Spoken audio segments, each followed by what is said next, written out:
भारत था पहले सोने की चिड़िया कहलाया। भारत को क्यों सोने की चिड़िया कहा जाता था? भारत प्राकृतिक संसाधनों से भरपूर था, सोने और रत्नों से समृद्ध था। मसाले, वस्त्र और मूल्यवान वस्तुओं का निर्यात और बदले में सोना और कीमती जवाहरात प्राप्त करना, देश में सोने का विशाल भंडार जमा हो जाना, ये कारण था। कई विदेशी राजाओं ने भी था अपना राज चलाया। विदेशी शासक कौन कौन थे? एक सिकंदर और मोहम्मद गजनबी, और भी आगे हैं जिनका हम वर्णन करेंगे। सिकंदर के बारे में पढ़ते हैं। 20 साल की उम्र में राजा बनने के बाद उन्होंने यूनानी शहर और राज्यों को अपने अधीन किया, फारसी साम्राज्य को ध्वस्त कर दिया और लगभग 12 वर्षों तक शासनकाल में यूनान से लेकर भारत तक एक एक विशाल साम्राज्यों का निर्माण किया। मध्य पूर्व और मिस्र पर भी विजय प्राप्त की।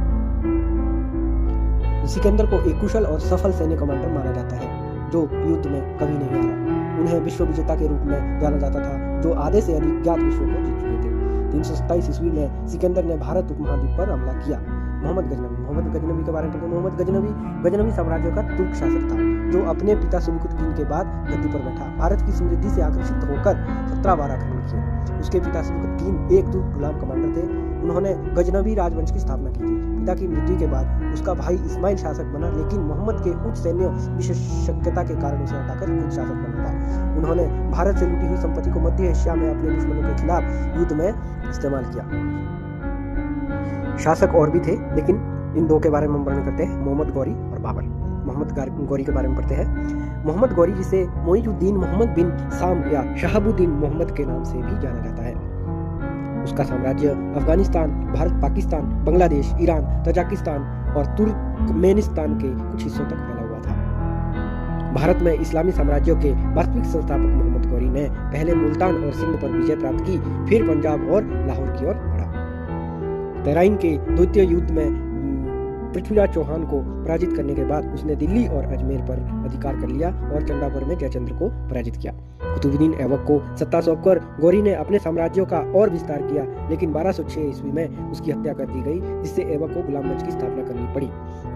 बाबर, जिनका पूरा नाम जहीरुद्दीन मोहम्मद बाबर था, मुगल साम्राज्य के संस्थापक थे। 11 साल की उम्र में उनके पिता की मृत्यु के बाद बाबर फरगना के शासक बने। बाबर ने 1519 में भारत पर पहला आक्रमण किया था।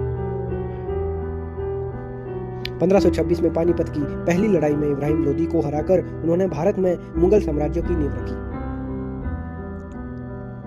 बाबर ने भारत में कई युद्ध लड़े, जिनमें खानवा, चंदेरी और घाघरा के युद्ध शामिल हैं, और सभी में वे विजयी हुए। बाबर ने अपनी आत्मकथा बाबरनामा में अपनी जीत के अनुभवों के बारे में वर्णन किया है।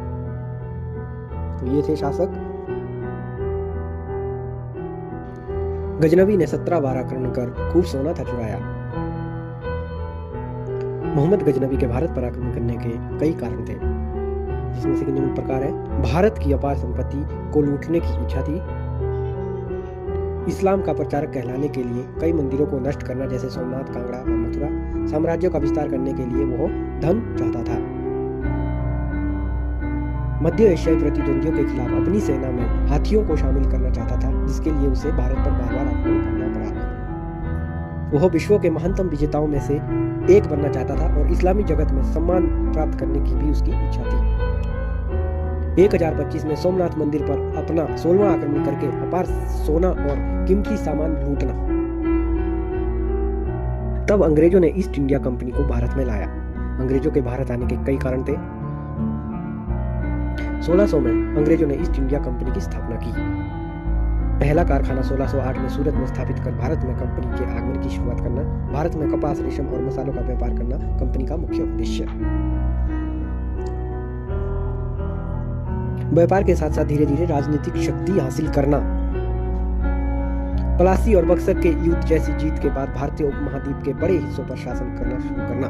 अपनी संस्कृति और मूल्यों का प्रसार करने के उद्देश्य से भारत में आधुनिक शिक्षा और परिवहन व्यवस्था की शुरुआत करना।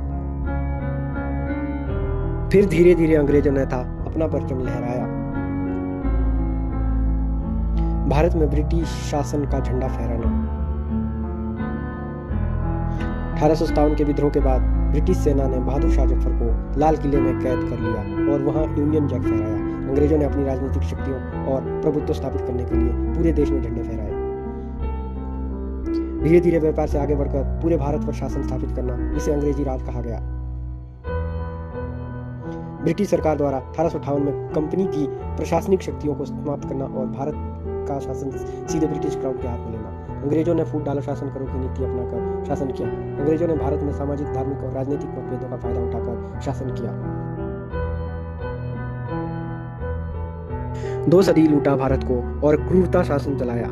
भारत में अंग्रेजों की लूट और क्रूरता शासन। भारत से $64 ट्रिलियन की लूट। कैसे लूटा? बुनकरों के अंगूठे काटना, किसानों को कर्ज में डुबोना, 5 से 6 करोड़ लोगों को भूखे मारना। नादिर शाह ईरान का बादशाह 1739 में मुगलों पर हमला करके दिल्ली को लूटना और नकदी के साथ 300 हाथी और 10,000 घोड़ों में हीरे जवाहरात लाद कर ले जाना। आर्थिक शोषण क्रूरता शासन को दर्शाता है, जो लगभग 200 वर्षों तक चला। अमानवीय शासन चलना, जिससे 10 करोड़ लोगों की अकाल मृत्यु हुई, जो इस काल को मानव इतिहास के सबसे क्रूर कालों में से एक बनाता है। भारत के विनिर्माण क्षेत्र को नष्ट करना, जिसके कारण अकाल और भारी गरीबी आई। धन का प्रभाव ब्रिटेन की ओर मोड़ना। अंग्रेजों का शासनकाल 200 साल तक चला और 1947 में अंत हुआ। अत्याचार जनता पर, फिर भारत को गुलाम बनाया। अंग्रेजों के अत्याचारों की लिस्ट। जलियांवाला बाग हत्याकांड। 13 अप्रैल 1919 को जब शांतिपूर्ण प्रदर्शनकारियों को जलियांवाला बाग की चारदीवारी के अंदर रोक दिया गया और जनरल डायर के आदेश पर उन पर गोलियां चला दी। जनरल डायर ने आदेश दिया कि तब तक गोलियां चलाते रहे जब तक उनके पास गोला बारूद खत्म नहीं हो जाता, जिसमें 379 से 1000 प्रदर्शनकारियों की मौत हो गई और 1100 अन्य घायल हुए। ये सब 10 मिनट के भीतर हुआ। ब्रिटेन ने इस नरसंहार के लिए कभी औपचारिक रूप से माफी नहीं मांगी। भारत की फ्लू महामारी 1918 से लेकर 1920 के बीच भारत में इन्फ्लुएंजा का प्रकोप था। माना जाता है कि इस महामारी ने 17 करोड़ से ज्यादा लोगों की जान ले ली थी।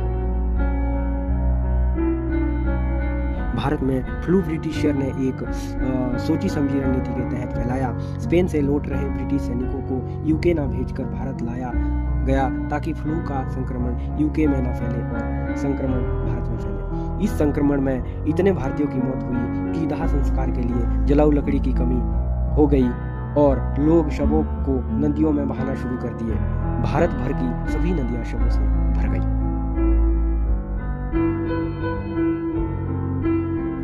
अंग्रेजों द्वारा भारत के बेहद कीमती चीजों को चुराना, जिसमें कोहिनूर हीरा, भगवान हरिहर की मूर्ति, महाराजा रणजीत सिंह का सिंहासन और अन्य बहुमूल्य संपत्तियां, मूर्तियां और कलाकृतियां भी शामिल है, जो आज भी ब्रिटेन संग्रहालयों और राजघरानों के कब्जे में है।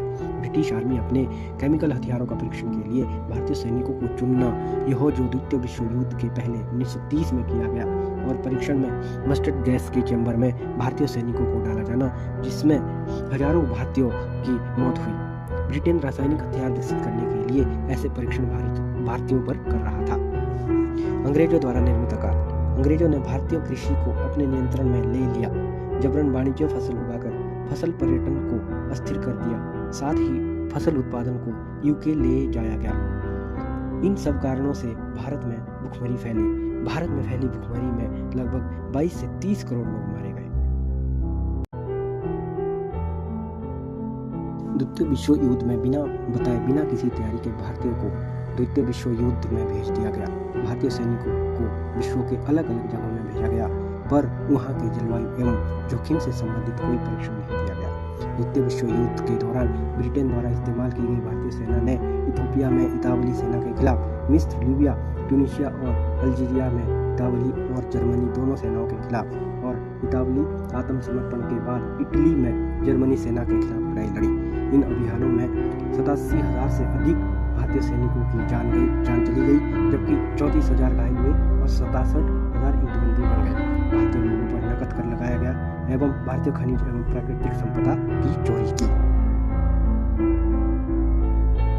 तब थे जागे देशभक्त भारत के और विरोध का नारा लगाया। ब्रिटिश शासन के विरोध में एकजुट भारतीय भारत के स्वतंत्रता के जोशीले नारों ने देशभक्तों को प्रेरित किया और ब्रिटिश शासन के विरोध में एकजुट किया। 1921 में हसरत मोहिनी द्वारा गढ़ा गया इंकलाब जिंदाबाद नारा भगत सिंह के नेतृत्व में लाखों युवाओं में देशभक्ति की भावना जगाने और उन्हें स्वतंत्रता की लड़ाई में शामिल होने के लिए प्रेरित करने में महत्वपूर्ण था। भारत छोड़ो आंदोलन के दौरान महात्मा गांधी ने करो या मरो का नारा दिया, जिसने विदेशी शासन के विरुद्ध एक विशाल जन आंदोलन का जन्म दिया। जय हिंद का नारा मूल रूप से आबिद हसन ने दिया था, जिसे नेताजी सुभाष चंद्र बोस ने अपनी आजाद हिंद फौज को प्रेरित करने के लिए इस्तेमाल किया। स्वराज मेरा जन्मसिद्ध अधिकार है, यह नारा बाल गंगाधर तिलक ने दिया था, जिसने भारतीयों में राष्ट्रवादी भावना को जगाने में महत्वपूर्ण भूमिका निभाई। फिर गांधी जी ने अंग्रेजों के विरुद्ध भारत छोड़ो आंदोलन चलाया। महात्मा गांधी जी का भारत छोड़ो आंदोलन की घोषणा 8 अगस्त 1942 को हुई और इसे अगस्त क्रांति के नाम से भी जाना जाता है। गांधी जी ने लोगों से आज़ादी के लिए सब कुछ न्यौछावर करने का आह्वान करते हुए करो या मरो का नारा दिया। आंदोलन का मुख्य उद्देश्य भारत से ब्रिटिश शासन को समाप्त करना था।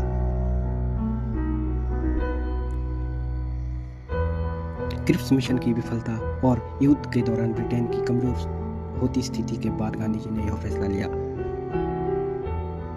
गांधी जी को तुरंत गिरफ्तार कर लिया गया, लेकिन युवा कार्यकर्ताओं ने देश भर में हड़तालों और तोड़फोड़ के माध्यम से आंदोलन जारी रखा। आज़ादी के लिए कई देशभक्तों ने अपना खून बहाया। भारत की आज़ादी के लिए अनगिनत देशभक्तों ने अपना खून बहाया और सर्वोच्च बलिदान दिया। इनमें सुभाष चंद्र बोस, भगत सिंह, खुदीराम बोस जैसे नेताओं से लेकर रानी लक्ष्मीबाई, दुर्गा भाभी, मातंगी हजारा और कनकलता बरुआ जैसी वीरांगनाएं भी शामिल हैं, और बहुत से ऐसे नाम हैं जिनका उल्लेख करना कठिन है।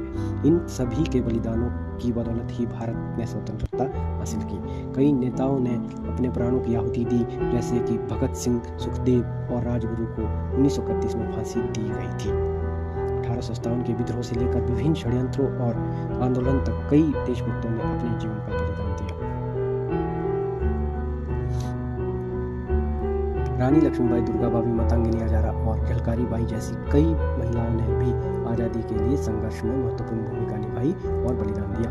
हिंदुस्तानियों ने न केवल भारत में बल्कि विदेशों में भी आज़ादी के लिए लड़ाई लड़ी और अपना खून बहाया, जैसा कि आज़ाद हिंद फौज के प्रयासों में स्पष्ट है। ये बलिदान और संघर्ष ही स्वतंत्रता का कारण बने और भारत का इतिहास इन देशभक्तों के बलिदानों से भरा हुआ है। तब जाके देश में था आज़ादी का परचम लहराया। महात्मा गांधी के नेतृत्व में अहिंसक आंदोलन ने अंग्रेजों के लिए भारत पर शासन करना असंभव बना दिया और द्वितीय विश्व युद्ध के बाद ब्रिटेन की आर्थिक और सैन्य शक्ति इतनी कमजोर हो गई कि वह भारत को नियंत्रित नहीं रख सका। 1946 में भारतीय नौसेना और थल सेना के विद्रोह जैसे घटनाक्रम ने यह साबित कर दिया कि भारतीय सेना अब ब्रिटिश शासन के प्रति वफादार नहीं थी। भारतीय सैनिकों की निष्ठा में आई इस कमी ने ब्रिटिश हुकूमत को भारत छोड़ने के लिए मजबूर कर दिया। अंत में भारत की जीत हुई और हम आज़ाद हुए।